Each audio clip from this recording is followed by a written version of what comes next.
Quem foi Nabucodonosor? Por que ele está registrado na Bíblia? E qual foi a sua importância?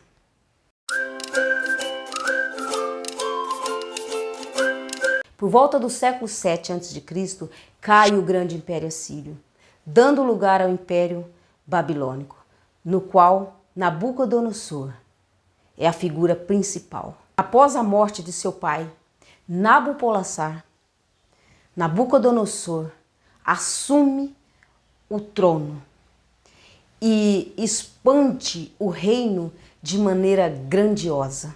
Famoso por sua tirania e crueldade, orgulhoso e vaidoso a ponto de querer se comparar a um Deus.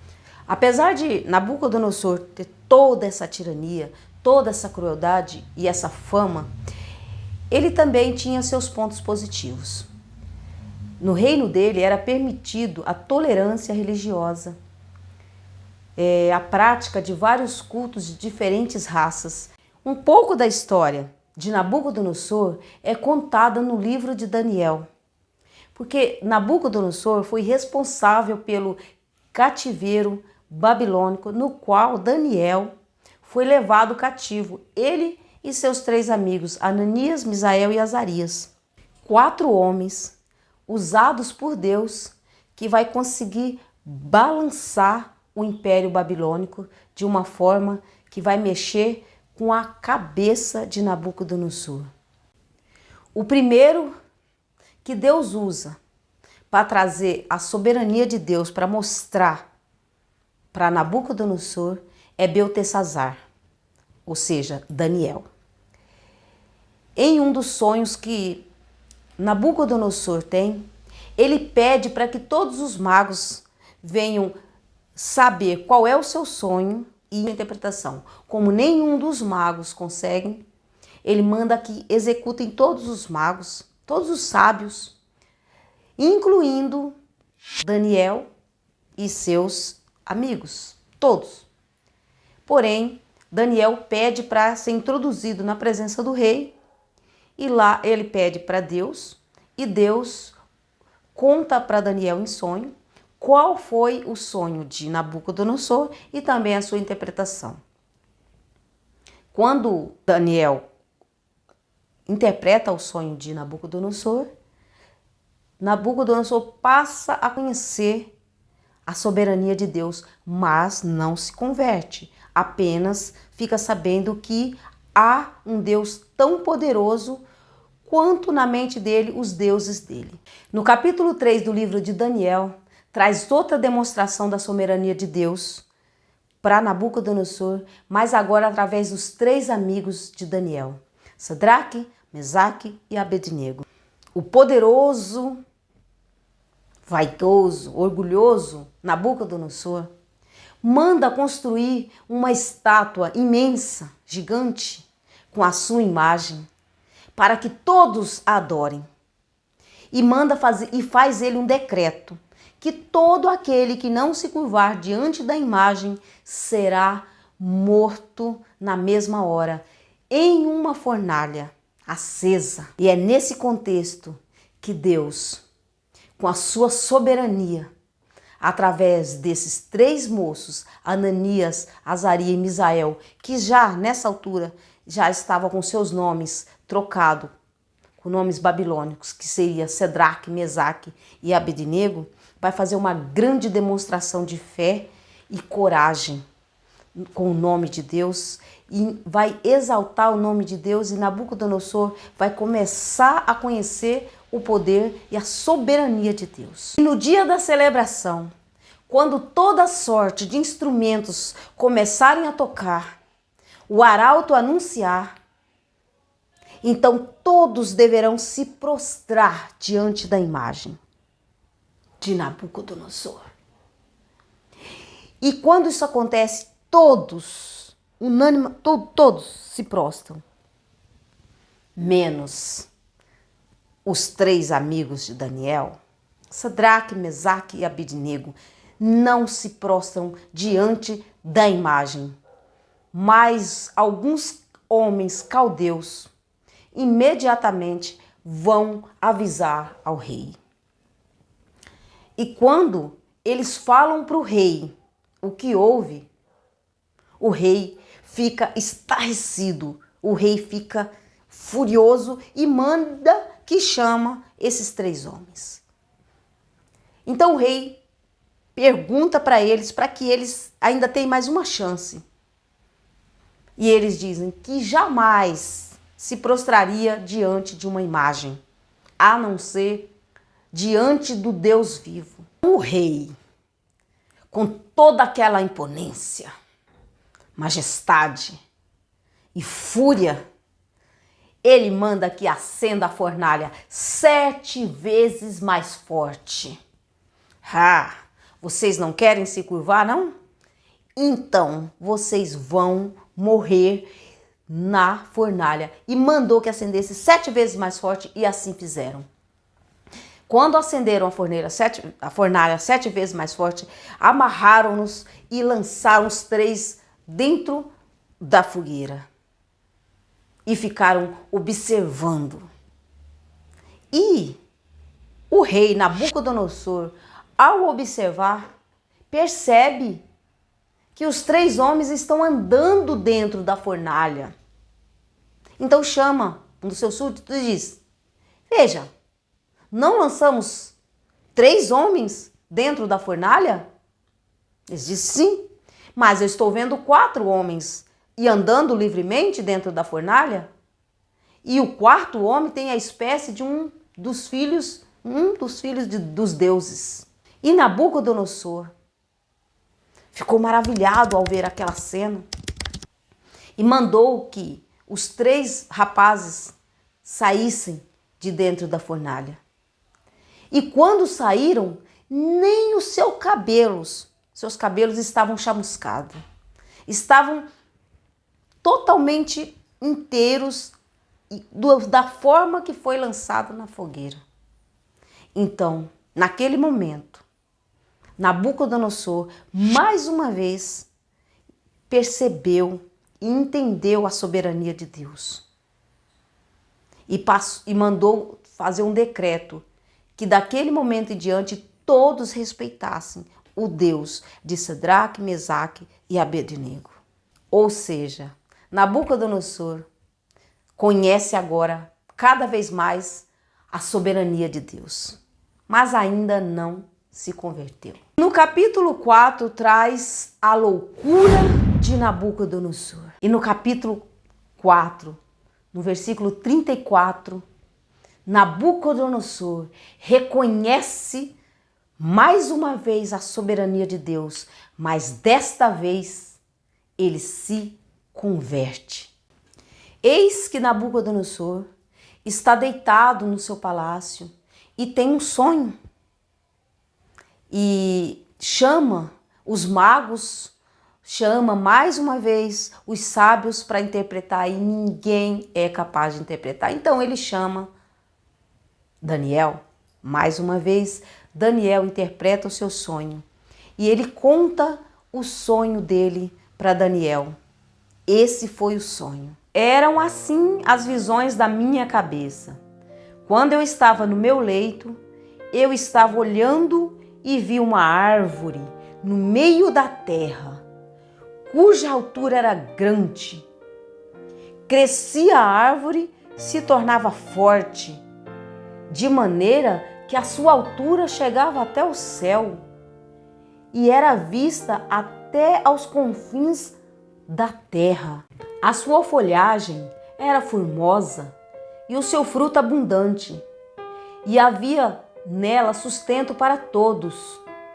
Debaixo dela os animais do campo achavam sombra, e as aves do céu faziam morada nos seus ramos, e todos os seres viventes se mantinham dela.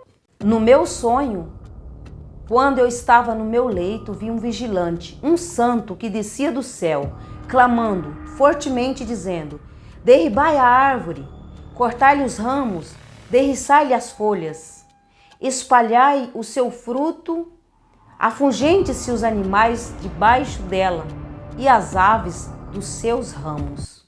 Mas a cepa com as raízes deixai na terra, atada com cadeias de ferros e de bronze.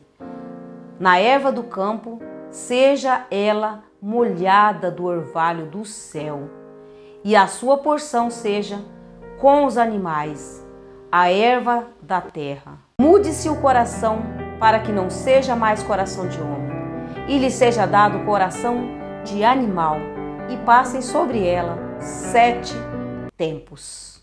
Essa sentença é por decreto dos vigilantes, e essa ordem por mandado dos santos, a fim de que conheçam os viventes que o Altíssimo tem domínio sobre o reino dos homens e o dá a quem quer, e até ao mais humilde dos homens constitui sobre eles.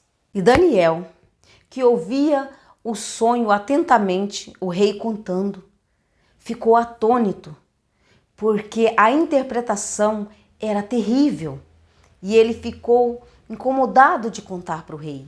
Mas o rei disse para ele: pode contar como foi, qual é a interpretação, não tenha medo. Então Daniel se pôs a contar a interpretação. A árvore que vistes, que cresceu e se tornou forte, cuja altura chegou até o céu, que foi vista por toda a terra, e cuja folhagem era formosa e o seu fruto abundante, e em que para todos havia sustento, debaixo da qual os animais do campo achavam sombra, e em cujos ramos as aves dos céus faziam morada, és tu, ó Rei, que cresceste e vieste a ser forte. A tua grandeza cresceu e chega até o céu, e o teu domínio até as extremidades da terra. Quanto ao que viu o rei, um vigilante, um santo que descia do céu, que dizia: cortai a árvore e destrua-a, mas a cepa com as raízes deixai na terra, atada com cadeias de ferro e de bronze na erva do campo, seja ela molhada do orvalho do céu, e a sua porção seja com os animais do campo, até que passem sobre ela 7 tempos. Esta é a interpretação, ó rei, e este é o decreto do Altíssimo que virá contra o rei meu senhor. Serás expulso de entre os homens, e a tua morada será com os animais do campo. Dar-te-ão a comer as ervas como aos bois, e serás molhado de orvalho dos céus. E passar-se-ão 7 tempos por cima de ti, até que conheças que o Altíssimo tem domínio sobre o reino dos homens e o dá a quem quer. Quanto ao que foi dito que, se deixasse a cepa da árvore com as suas raízes, o teu reino tornará a ser teu, depois que tiveres conhecido que o céu domina. Portanto, ó rei, aceita meu conselho, põe termo pela justiça em teus pecados e em tuas iniquidades, usando de misericórdia para com os pobres. Talvez se prolongue a tua tranquilidade. Após a interpretação do sonho, passaram-se 12 meses. E o rei estava lá no seu palácio contemplando os jardins suspensos da Babilônia, que era uma das 7 maravilhas do mundo antigo. Esse rei construiu esses jardins para a sua mulher, em homenagem a ela. E ele estava contemplando a beleza, porque era belo demais. E de lá de cima, ele estava olhando todo o seu reino. E então, ele olhou para aquela grandeza do reino dele e disse: não é esse o reino que eu fiz para a minha majestade? Falava ele ainda, quando desceu uma voz do céu: a ti se diz, ó rei Nabucodonosor, já passou de ti o reino. Serás expulso de entre os homens, e a tua morada será com os animais do campo. Far-te-ão comer ervas como os bois, e passar-se-ão 7 tempos por cima de ti, até que aprendas que o Altíssimo tem domínio sobre o reino dos homens, e o dá a quem quer.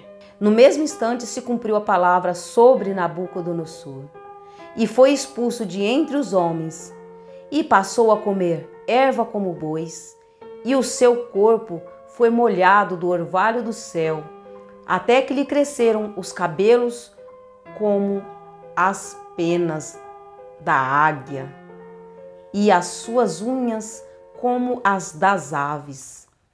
Mas ao fim daqueles dias, eu, Nabucodonosor, levantei os olhos ao céu, tornou-me a vir o entendimento, e eu bendisse o Altíssimo, e louvei e glorifiquei ao que vive para sempre, cujo domínio é sempiterno e cujo reino é de geração em geração. Todos os moradores da terra são por eles reputados, e em nada, e segundo a sua vontade, ele opera com o exercício do céu, e os moradores da terra não há quem lhe possa deter a mão, nem lhe dizer que fazes. Ou seja, está claro que Nabucodonosor reconheceu a soberania de Deus de uma maneira que não teve como ele não se render a Deus. Ele passou, um rei, um nobre, passou a viver no campo como um animal selvagem. Suas unhas cresceram, sua barba cresceu de maneira estrondosa, sua pele começou a nascer penas e as suas unhas começou a crescer como as das águias. Ele ficou louco, ele não sabia mais o que fazer. Ele comia as ervas do campo como os bois. Então, Nabucodonosor, quando ele recobrou a memória, ele olhou para o céu e contemplou Deus. Porque quando ele olhou o seu estado ali, ele viu que ele não podia nada contra Deus, que Deus tinha o poder de dar e tirar a quem quer que seja o poder na terra. Só bastava ele querer, não importava quem fosse, poderia tirar do mais humilde dos homens e dar o poder dele, porque o que aconteceu com ele? Ele não estava ali completamente destruído? Qual era o poder que ele estava tendo ali naquele momento? De nada. Então, pessoal, o que aprendemos com a história de Nabucodonosor? Um homem imponente, um homem que administrava, reinava sobre um vasto império, com sua crueldade, soberania, teve que se render ao Deus dos céus. Teve que se render a Deus, o Altíssimo. Para mim, eu entendo que nós não somos nada. Somos ciscos que andam. Apenas nós somos o pó. E do pó voltaremos, e ao pó voltaremos. Então, para que tanta soberba? Para que tanto orgulho? Devemos ser felizes com as pequenas coisas, com os momentos felizes, com as coisas boas que nos acontecem na vida. Lutar sim pela nossa vida, para nós termos algumas coisas que nos fazem feliz. É importante nós lutarmos pela nossa vida profissional, mas não deixar em nenhum momento que a presença de Deus afaste de nós. A entender que Deus é o soberano da nossa vida e que não importa o tamanho que nós sejamos na terra, mas que para Deus nós não somos nada e somos tudo. Porque Deus nos ama, mas Ele quer que nós sejamos humildes. Assim como Nabucodonosor teve que reconhecer a sua soberania. Que no final é sempre Deus. No final é só Ele que subsiste. É só Ele que existe todo o tempo. Nós passamos, vem outro, e vem outro, e vem outra geração, e vai outra geração, e vem outra, mas Deus permanece para os séculos dos séculos. Amém. Bem, pessoal, espero que vocês tenham gostado da história de Nabucodonosor, da história que eu trouxe hoje. Essa história incrível que teve um desfecho maravilhoso para entender que Deus é o soberano mesmo da nossa vida. E eu gostaria de pedir para vocês deixar o seu like, se vocês gostaram do vídeo, para vocês também inscrever no canal, para vocês ativar o sininho da notificação para avisar quando eu fazer vídeo novo e também pedir para vocês comentar. Obrigado para quem vem comentando, muito obrigado, isso ajuda muito o canal. Muito obrigada por vocês comentarem, falarem suas opiniões, isso é muito bom para mim. Obrigada a vocês que estão fazendo isso. E olha, essa história eu trouxe por sugestão da minha irmã, que pediu para que eu trouxesse a história de Nabucodonosor. Falo para você também. Se você quiser que eu traga alguma história, escreva aí nos comentários, fala para mim e eu vou procurar fazer o melhor possível e vou trazer a história para vocês. Então, até o próximo vídeo, viu? Bye, bye!